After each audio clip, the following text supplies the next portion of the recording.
Hey everybody, it's Lon.TV, and we're taking a look today at a new controller from 8bitdo that is giving Sega some love. This is the 8bitdo M30, and it looks a lot like the old Sega 6-button controller from back in the day. We'll do more of a comparison in a minute.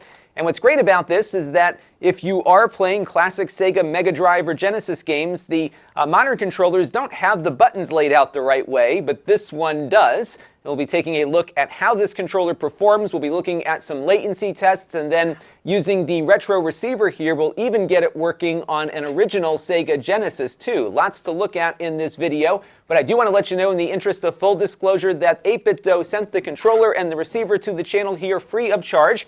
However, I will add that I bought one as well that is still on the way, so we were able to take a look at this on its release day. All the opinions you're about to hear are my own. Nobody is paying for this review, nor has anyone reviewed or approved what you're about to see before it was uploaded. So let's get into it now and see what this controller is all about. So let's take a closer look now at the hardware. Now this controller is the Bluetooth version. It costs $30, and the retro receiver here to use it with original hardware will cost you another $20. Now, if your intention is to only use this with original Sega hardware or something that's compatible with Sega hardware, then you might want to look at the M30 2.4G version.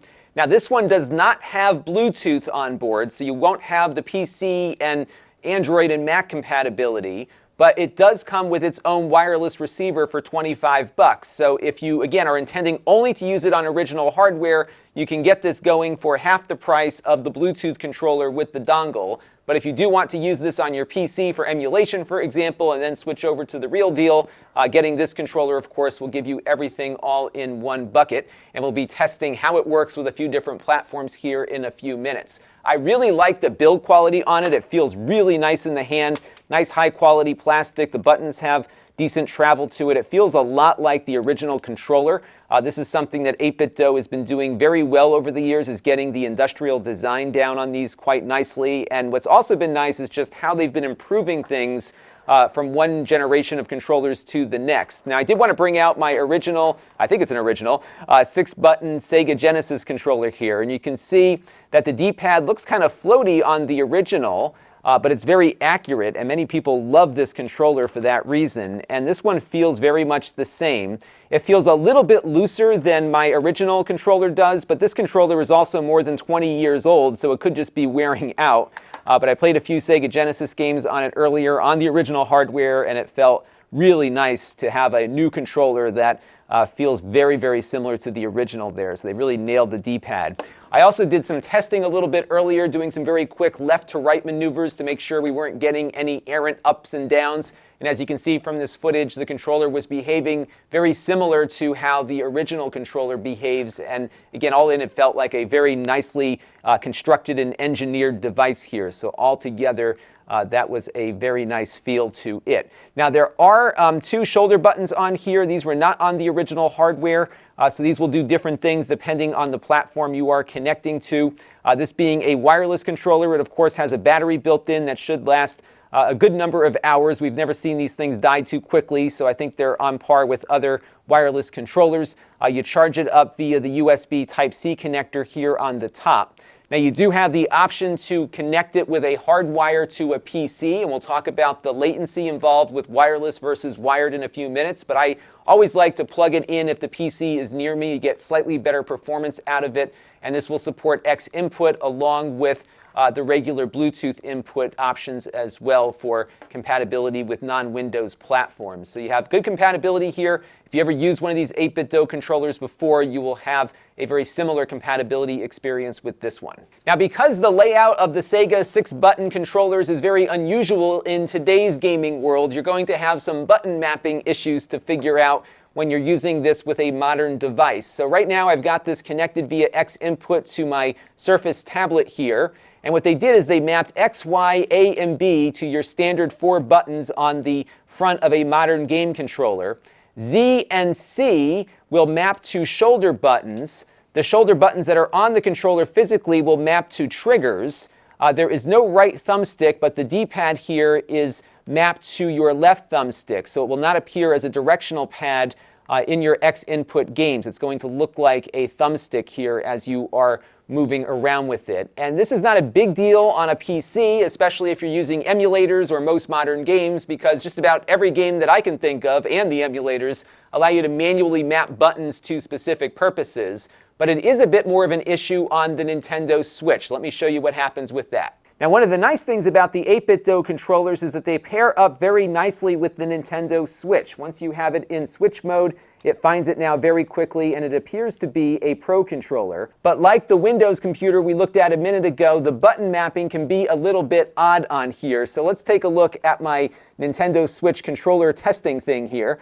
And if I push the A button, you can see that maps to B, B maps to A, C maps to the right shoulder button, X maps to Y, Y maps to X, and Z is the other shoulder button. Now, if you push these buttons themselves, they will register as the left and right triggers, and of course the D-pad will do what it does. And although you do have the menu controls and everything in here, when the Switch asks you to push the A button, for example, you need to make sure you push B. But the bigger issue I'm having here is with the Sega Genesis Classics collection. This is a compilation of a number of Sega Genesis games that you can find on the Switch. I think they have a Mega Drive version overseas. And what's cool about this is that you got all these great games in one little Switch cartridge or a digital download. And I was hoping that we'd have a good experience with this controller, but at the moment we really don't. And that's because this compilation does not allow you to map your buttons to specific things. So right now, B on this game is jumping, even though on the original instructions, as you can see here, the jump is mapped to button C normally on the original game here. So this will be something that I think is going to impact your enjoyment of that compilation, which is terrible because this is really the controller to play these games with. So there's one of two ways to fix this problem. One is they could update the compilation to allow you to map buttons, which would be the easiest thing to do.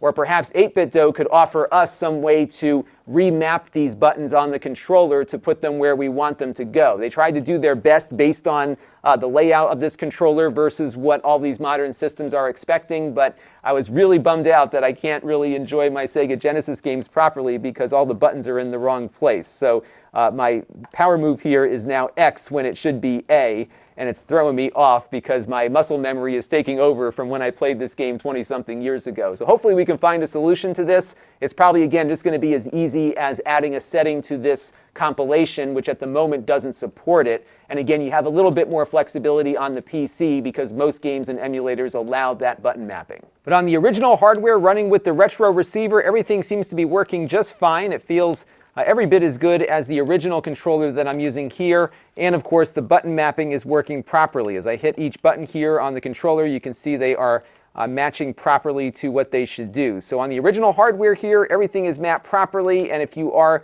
looking to use this primarily with your Sega Genesis or one of the new modern clone consoles, I think you will have a very good experience with the retro receiver. And some of the cool features of the retro receiver on other platforms also work on the Sega Genesis, and that means you can connect up modern controllers to your old Sega console. So right now we've got a Nintendo Switch Pro controller here hooked up to my Sega Genesis. It's working fine via Bluetooth to the retro receiver. It also works with PS4, PS3 controllers. I believe the Xbox One controllers that support Bluetooth also work with it, in addition to a few others. That's a really neat little add-on here, and it works quite nicely, but unfortunately I'm still not very good at Contra hardcores. So let's move on now to latency. In other words, how long does it take for a button push on this controller to register on screen? Well, we did our usual test involving my iPhone, where we shoot a screen and the controller at 240 frames per second, and then we count how many frames it takes for something to register on screen. Now, the good news for those of you who are going to directly connect this via USB to your PC is that this performs as well as the Xbox One controllers do for latency. So it's about 44 milliseconds with my 144 hertz monitor, which is very good. That's the fastest I've been able to measure on my PC with that display. So I think that's probably your best bet. Now, utilizing the retro receiver, we also tested the controller's Bluetooth latency. One of the cool things with the retro receiver is that if you plug it into your computer via USB, this becomes a Bluetooth dongle, which is very convenient. So on my gaming PC, same display, we found that the wireless connection added about 10 to 11 milliseconds of latency. Not all that much, so we were still under 60 milliseconds on the PC. And I noticed a similar amount of added latency when we were connecting it up to the original hardware. Generally, we get about 25 or 30 milliseconds of latency using a CRT along with an original controller here, and we were seeing about 40 to 44 wirelessly with the retro receiver plugged into the Sega Genesis. And on the Switch, connecting the controller wirelessly and measuring against its internal display, we were looking at about 76 milliseconds of latency. The Pro controller from Nintendo comes in around 10 milliseconds less than that, along with a few other 8bitdo controllers we've looked at recently. It's not a huge difference, it's minimal, but I do expect that we'll probably see a firmware update for this down the road that might improve it. We've seen that happen in the past with 8bitdo controllers, and I don't think 10 milliseconds is that big of a deal, especially on the Switch's internal display. The bigger issue on the Switch is the button mapping and support for custom maps on the games that you might want to run on it. But overall, a very good performing controller and continuing with 8bitdo's improvements they've made over the years. All right, one last thing to check out here, and that is its turbo functionality. You can see I've got the button held down right now and I'm not shooting all that fast. I'm going to pause it real quick. I'm going to push A and the little star here on the side. And when I do that, I'll be activating turbo just for the A button. And you can see now we're firing at a much faster rate, which makes this game a little bit easier. Not much, but a little bit. And I have to say, overall, this is a really fun controller for multiple platforms. It's great to be able to play these Sega Genesis games with the buttons in the right place. My big complaint at the moment, of course, is that the button mapping on the Nintendo Switch needs some work, and I would say it's probably more on the software developers who make games for the Switch versus 8bitdo themselves. But nonetheless, I was hoping that I could play my compilation with this controller wirelessly, and I'm not quite there. But we do have, of course, the original hardware here to play on, which is always the best way to do it. So I do hope that the folks who make the Sega compilation can integrate some custom button mapping in there, and maybe 8bitdo can work with some developers to encourage them to do the same thing, because it is great to finally get a nice retro-inspired modern game controller that really gives you that feel of your old Genesis controller, and I think as a result we'll all start doing better on our retro games. Let me know what you thought of this review and the controller in the comments down below, and until next time, this is Lon.TV. Thanks for watching. This channel is brought to you by the Lon.TV supporters, including gold level supporters Chris Allegretta, the Four Guys with Quarters podcast, Tom Albrecht, and Kalyan Kumar. If you want to help the channel, you can by contributing as little as $1 a month.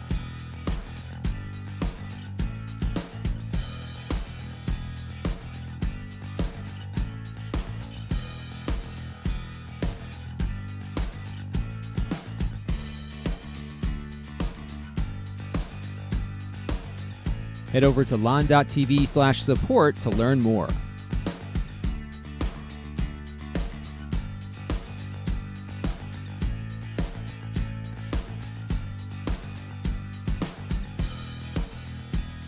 And don't forget to subscribe. Visit lon.tv/s.